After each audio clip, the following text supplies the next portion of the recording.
Welcome to Cluster Fudge, the podcast where we untangle complex, uncomfortable, and often ignored truths. I'm your host, Alexandra. Today we're diving into a topic that's as fascinating as it is disturbing: the largely unchallenged practice of crocodile farming for meat in China. Why is there no international intervention? Why do global animal rights conversations often skip over this industry? And what does this tell us about cultural relativism, global ethics, economics, and environmental consequences? Let's dive in. Let's start with the basics. Just how big is crocodile farming in China? Most people outside of Asia have no idea that China has become one of the global leaders in crocodile farming. It's not a small underground practice. It's a booming government-supported industry. We're talking about tens of thousands of crocodiles being bred and slaughtered each year, and that number is growing. China's crocodile farming efforts began to pick up significantly in the 1980s, especially after the Chinese alligator, Alligator sinensis, was listed as a Class 1 protected species in China and a critically endangered species by the IUCN. Instead of shutting down farming entirely, Chinese authorities pivoted, heavily regulating wild poaching, but allowing farming under the premise of conservation and economic development. Today, there are over 20 major crocodile farms across provinces like Guangdong, Hainan, and Fujian, and smaller operations scattered throughout the southern and eastern parts of the country. Some of these farms breed hundreds, others thousands of crocodiles annually. But here's the twist. These aren't just farms for meat, they're vertically integrated enterprises, part slaughterhouse, part luxury goods manufacturer, and part exotic meat supplier. Crocodiles are used head to tail. The meat is sold to restaurants and traditional medicine vendors. The skin is turned into high-end handbags and shoes, often exported under luxury labels. The organs and blood are used in traditional Chinese medicine, TCM, believed to boost vitality or treat respiratory illnesses. In short, crocodile farming is profitable and diversified. Government support and legality. Crocodile farming in China is not just legal, it's encouraged in many places. Local governments subsidize farms as part of regional economic development programs. The argument is that these farms create jobs, generate tax revenue, and reduce pressure on wild populations by offering a sustainable alternative. This is critical. The state narrative frames crocodile farming as ecological progress. The Chinese government includes some crocodile farms under wildlife utilization permits, and they are regulated under the Wildlife Protection Law of the People's Republic of China, which was revised most recently in 2021. But this legislation doesn't prohibit farming, it simply seeks to manage it. The law draws a line between protected species in the wild versus those that are captive bred, and that line is dangerously flexible. Comparison to other countries. Let's put this into perspective globally. Crocodile farming is not unique to China. Australia, Thailand, Vietnam, South Africa, and the United States also farm crocodiles or alligators, mostly for leather goods. But the scale, secrecy, and lack of transparency in China sets it apart. In countries like Australia, farming is tightly monitored with public reporting, animal welfare standards, and some degree of activist visibility. In the US, alligator farming is a multi-million-dollar industry, but it's also highly scrutinized and often the target of domestic animal welfare campaigns. In China, however, there's almost no media coverage, no sustained international pressure, and no high-profile activism. The farms operate in the shadows and with the government's blessing, and this silence speaks volumes. Why it's hidden in plain sight. So why don't we hear about this industry more? There are several factors. One, language and media barriers. Most reporting about crocodile farming is in Chinese and doesn't reach international audiences unless translated or amplified. Two, cultural relativism. Western animal rights groups often hesitate to criticize non-Western countries' food practices, fearing accusations of cultural imperialism or hypocrisy, especially when countries like the US and France have their own ethical lapses. Three, fear of political backlash. Criticizing China on human rights or animal welfare issues often provokes a fierce nationalistic response, both online and diplomatically. NGOs tread carefully. 4, Lack of celebrity advocacy. Let's be real, change often happens when celebrities get involved. There are no massive social media campaigns, no viral Netflix documentaries, no Hollywood fundraisers for crocodiles in China. 5, profit incentives. Finally, let's not ignore capitalism. The crocodile leather industry is lucrative. Some of the leather processed in China ends up in Western luxury fashion houses. If those companies are benefiting from the trade, why would they want the spotlight turned on it? In summary, the crocodile farming industry in China is vast, government-supported, and largely invisible to the global public. It's not a fringe practice. It's industrial, profitable, and expanding. This raises uncomfortable questions. If the killing and consumption of an ancient protected species is normalised and legally endorsed, where do we draw the ethical line? And who gets to draw it? Stay with me, because in the next segment we'll look at the legal frameworks and loopholes that keep this industry thriving in plain sight. Now that we've unpacked the scale of crocodile farming in China, the next logical question is, why isn't anyone talking about it? Where are the protests, the petitions, the viral campaigns, the international outrage? It's a valid question, and the answer is complex. The silence is not accidental. It's manufactured by a potent cocktail of cultural dynamics, political fear, economic entanglements, and selective morality. Let's break it down. 1. Cultural relativism and the Western double standard. Let's start with the elephant, or should I say the crocodile in the room. Western hypocrisy and cultural selectivity. Many Western countries farm animals in horrific conditions: chickens, pigs, cows, even alligators in the US. So when international NGOs or activists point fingers at China, they're often met with a backlash of clean your own house first. And that's not an invalid point.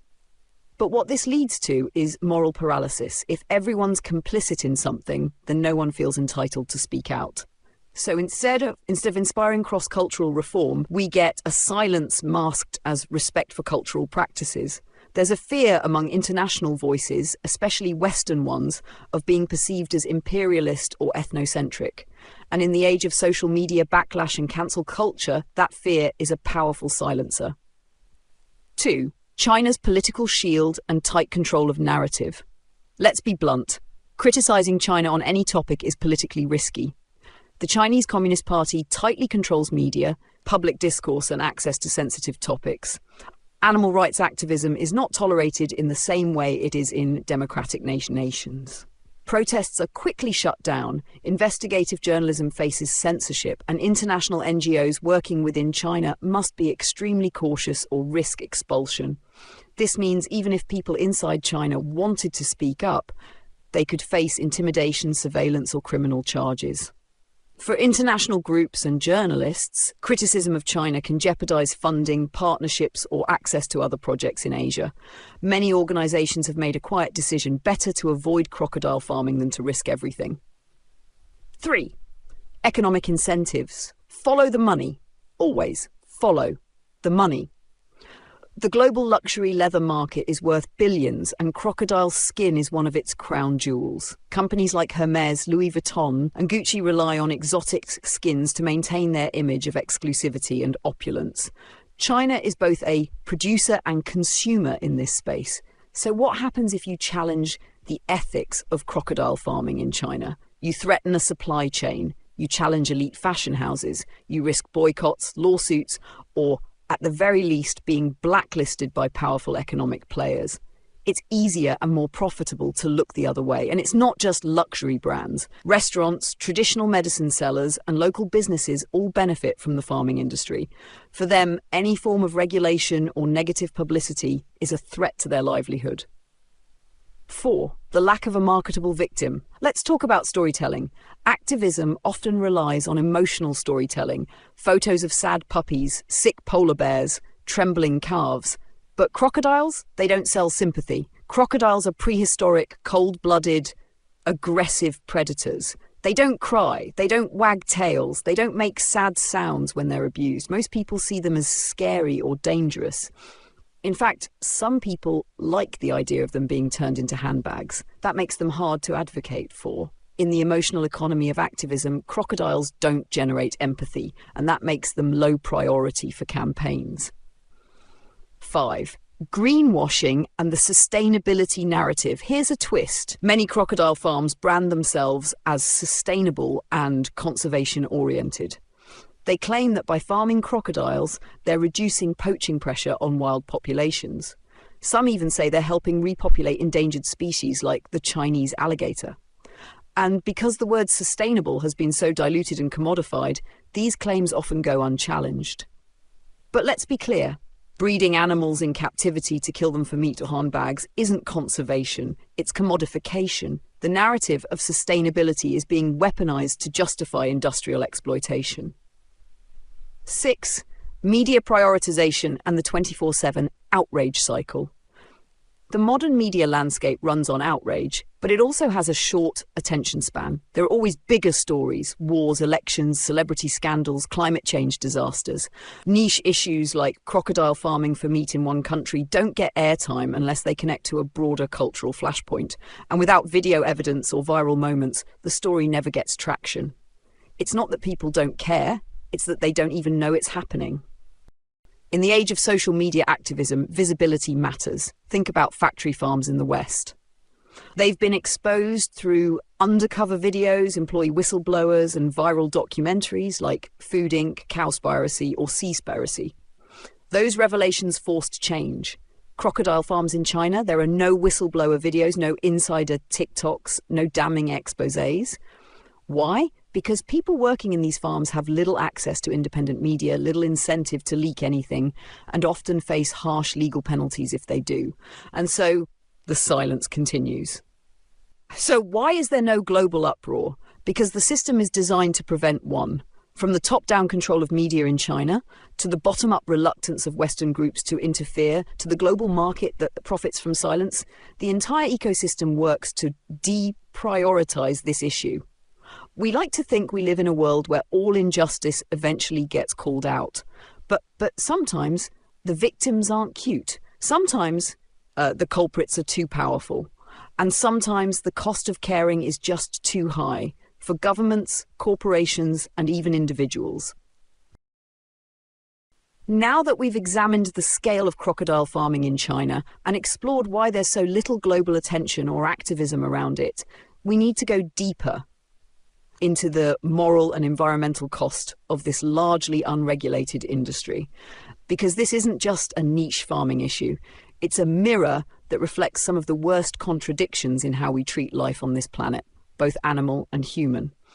Let's talk about what it means ethically and ecologically when thousands of prehistoric creatures are bred, confined, slaughtered and processed, all for profit, fashion and dinner plates. Let's start with the most fundamental question. Should we be farming apex predators at all? Crocodiles have roamed this planet for over 200 million years. They are complex, highly sentient reptiles with developed brains, long memories, social recognition capabilities, and even parental instincts. Some species stay with their young for months after hatching. They are not livestock. They are not domesticated. They are wild animals with needs, instincts, and behaviors that cannot be met in a metal cage or a concrete tank. Crocodile farms, however, reduce them to commodities. Their skin is graded, their bodies are weighed, their lives are measured only by market value, not by welfare, not by dignity. And here's the ugly truth. Crocodiles are often confined in small concrete pens, unable to move freely. They are often stacked in overcrowded enclosures, where aggressive behavior leads to injuries, cannibalism, and stress. Many suffer from infection, poor water quality, and neglect. There's no humane way to breed a wild animal for slaughter in captivity, yet we justify it because their pain doesn't look like ours. 2. Cruel slaughter practices. Because crocodile leather is so valuable, farms prioritize skin quality over animal welfare. That means any injury, scar, or imperfection on the skin can reduce its commercial worth. So the killing process has to be extremely precise, not for mercy, but for money. Reports and investigations from crocodile farms around the world, including some in Vietnam and Australia, have revealed horrific slaughter methods. Animals stunned with electric prods but not properly killed.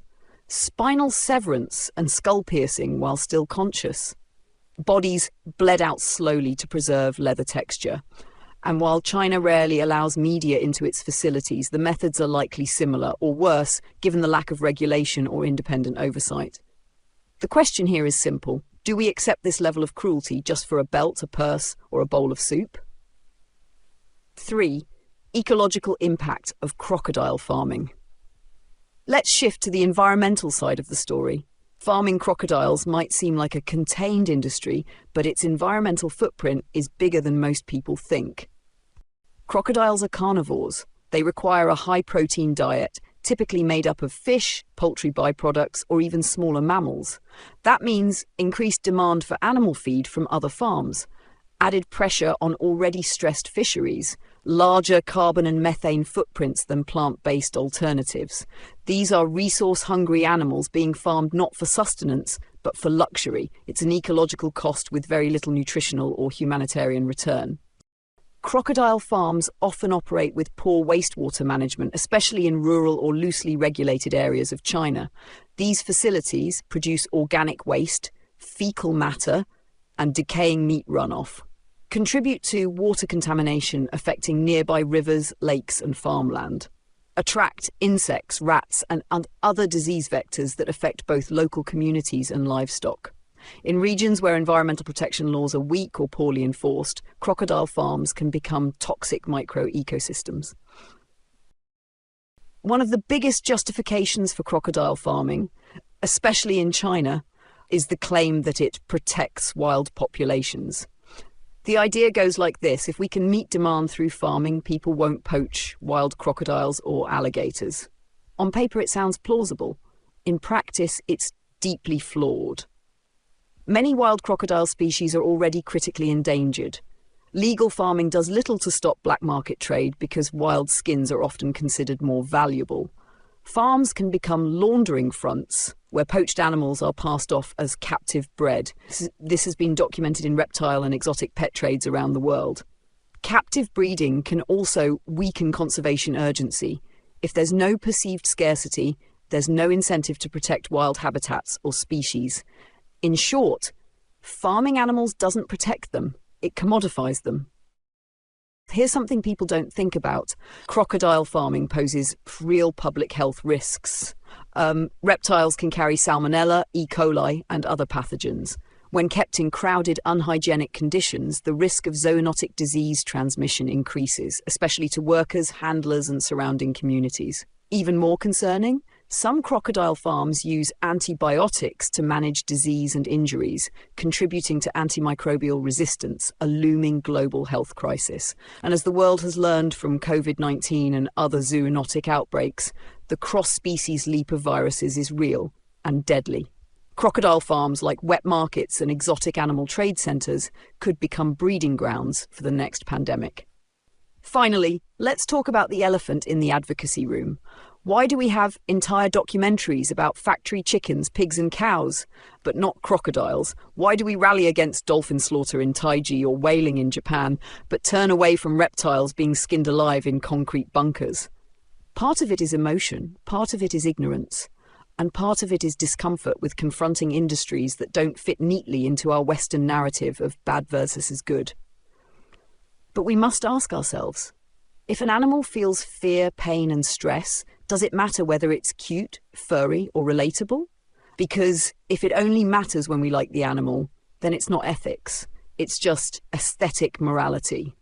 Crocodile farming is more than just a weird industry in China. It's a symbol of how we'll go to turn life into product, to value appearance over ethics, luxury over sustainability, and silence over truth. Coming up next, we'll explore what, if anything, can be done. Is there hope for regulation, reform, or consumer pushback? Or is this just another dark corner of our global economy that no one wants to clean? Stay tuned. Segment 4, what can be done? Solutions, advocacy, and change. So far in this episode, we've peeled back the layers on crocodile farming in China, from the massive industrial scale to the eerie silence from global watchdogs to the ethical and environmental costs of this booming trade. But now it's time to ask the hardest question of all. What, if anything, can be done about it? Because the issue isn't just China. It's not just crocodiles. It's the entire structure of global trade, consumerism, and selective advocacy that keeps these kinds of industries in the shadows. But all is not lost. Change, real change, is possible. And it starts with a multi-pronged global approach rooted in awareness, policy, consumer responsibility, and cultural diplomacy. Let's break it down. Shining a light, awareness and education. The first step, and arguably the most powerful, is shedding light on what's happening. Until recently, most people outside of China didn't even know crocodile meat was being farmed at such a scale. Fewer still realized it was tied to global fashion brands, luxury markets, and wildlife exploitation. But now we know. So let's talk about what awareness actually looks like. Documentaries like The Leather Industry Exposed, Peter, and Slay have scratched the surface, but we need broader storytelling. Journalists, bloggers, and influencers must cover this topic, not just on Earth Day, but regularly. Educational institutions can begin to include exotic animal agriculture in ethics, ecology, and global trade curricula. Because what we normalize in silence, we empower in practice. Here's where real leverage exists: the fashion industry. The global demand for crocodile leather is driven by high-end fashion. Think Hermes, Louis Vuitton, Gucci, and Rolex. These brands source exotic skins to produce luxury bags, watches, belts, and wallets that retail for thousands of dollars. And while some brands claim ethical sourcing, undercover investigations from NGOs like PETA Asia and Wildlife Watch have shown that cruelty is deeply embedded in the supply chain from Vietnam to Australia to China. So what can be done? Boycott brands that use exotic skins. Support fashion labels that commit to cruelty-free alternatives like mushroom leather, Milo, cactus leather, and Pinatex. Demand supply chain transparency. Ask brands, where do your skins come from? What welfare standards do you enforce? In 2022, Chanel announced it would stop using exotic skins entirely, citing ethical concerns. That shows progress is possible when the public demands better. Right now, the crocodile industry in China exists in a legal grey zone. Farming practices are often opaque, and regulatory oversight is minimal, especially when compared to other livestock sectors. International organizations like CITES, Convention on International Trade in Endangered Species, play a role, but their enforcement powers are limited. What we need is tighter trade restrictions on crocodilian products that fail humane certification, import bans from countries that do not meet minimum welfare and environmental standards, mandatory labeling on exotic leather products so consumers know whether that bag or belt was made from a factory-farmed crocodile. Just like with blood diamonds or conflict palm oil, transparency is key. And yes, this means holding governments accountable, not just China, but any nation that participates in or enables the trade. Never underestimate the power of your wallet. Every time you buy or don't buy a product, you're casting a vote. And in today's globalized market, consumer pressure moves faster than policy. If consumers reject exotic skins, brands will pivot. If we say no to crocodile meat, suppliers will take the hint.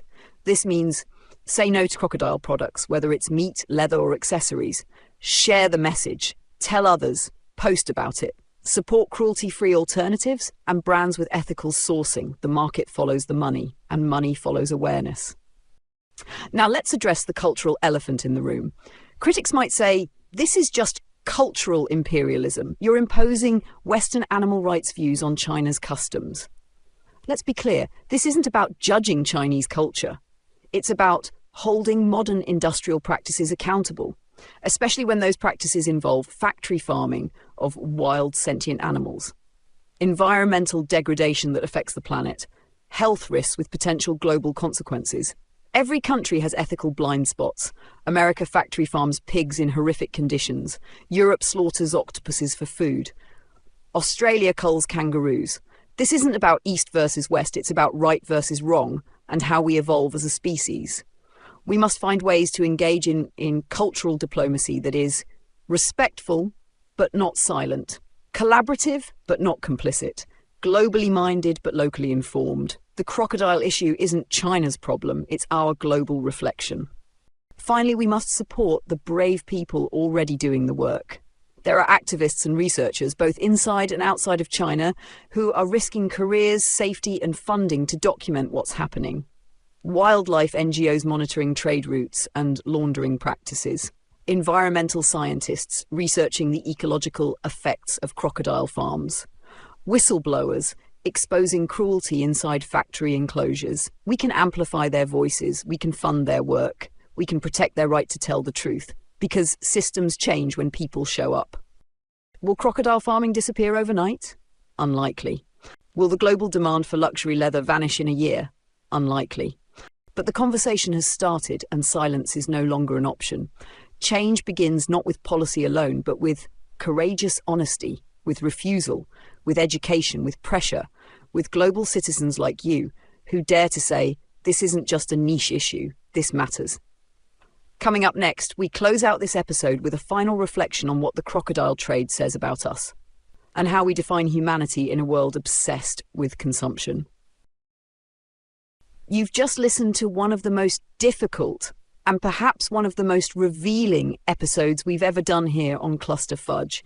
We've explored the industrial-scale farming of crocodiles in China, the eerie silence from global institutions, the deep ethical questions it raises, and what can actually be done to move the needle toward change. Let's pause for a moment and sit with the gravity of what we've uncovered. We live in a world that tells us we're more evolved than ever, that we're more ethical, more sustainable, more conscious. But stories like this peel back the gloss of progress and show us what still festers beneath it. A global economy that too often runs on suffering, hidden behind luxury logos, vague trade agreements, and an unsettling willingness to look the other way. And yes, we can critique China, we can demand transparency, but if we're being honest with ourselves, we have to look in the mirror too. Because this isn't just a Chinese issue. It's not just about crocodiles. It's about what kind of species we are choosing to be. Are we consumers before we are citizens? Are we okay with cruelty as long as it's out of sight? Do we only protect the animals we personally find cute or familiar? Crocodiles might not be cuddly, they might not look like victims to the average person, but they are living, sentient beings, born into factory tanks, skinned for bags, and eaten for novelty meals. And that should mean something. If our empathy only extends to the animals we relate to, what does that say about us? And more importantly, if our activism only applies where it's trendy, what does that say about the future? So here's the challenge I leave you with. Don't stop at outrage. Don't let this episode be just another piece of content you consume and forget. Use your voice, use your dollar, use your platforms, no matter how big or small, to spotlight what's hidden. Whether it's demanding supply chain transparency from fashion brands, refusing to buy exotic leather, or simply talking about this issue in your circles, it matters, because silence is complicity and knowledge is the beginning of responsibility. This has been Cluster Fudge, where we don't just talk, we unpack, unlearn and unmask. I'm Alexandra. Thank you for sitting with this truth today. Until next time, stay conscious, stay bold, and don't be afraid to make noise in a world that profits from your silence. Good night.